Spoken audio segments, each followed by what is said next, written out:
O'zbekiston Respublikasi Oila kodeksiga muvofiq ota-onalar, shuningdek mehnatga layoqatli farzandlar mehnatga layoqatsiz, yordamga muhtoj o'z ota-onalariga aliment berishga majburdirlar.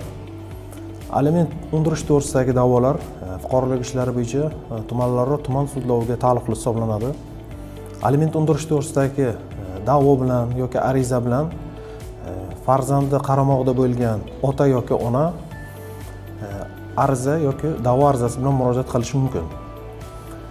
Aliment undirish to'g'risidagi da'vo arizalari ko'rilganda har bir bola uchun aliment miqdori bitta farzand uchun o'sha shaxsning, ya'ni o'sha aliment to'lashga majbur bo'lgan ota yoki onaning ish haqi yoki boshqa daromadining 1dan 4 qismi, 4dan 1 qismi miqdorida ikkita bola va ikkita bola uchun 3dan 1 qismi miqdorida, agar 3 va undan ortiq bola uchun aliment o'sha shaxsning topgan daromadi yoki ish haqi yoki boshqa daromadlarining yarmisi miqdorida aliment undiriladi.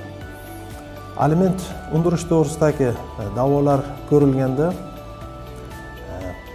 bu tartib da'vo ariza tartibida yoki ariza tartibida ko'rilishi mumkin.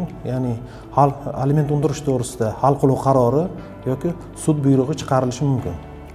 Shuningdek, aliment undirish nafaqat ota-onadan farzandga, balki mehnatga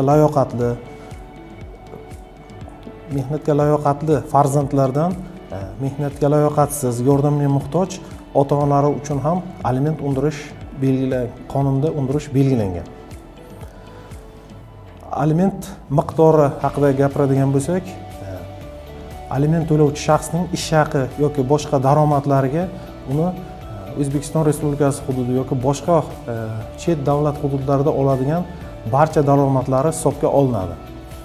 Agar aliment to'laydigan shaxsning, aliment to'lash majburiyati bor shaxsning chet el valyutasida agar ish haqi yoki boshqa daromadlari bo'lganadigan bo'lsa, Markaziy bankning belgilangan valyutalarda belgilangan stavkasi bo'yicha aliment majburiyatini bajaradi.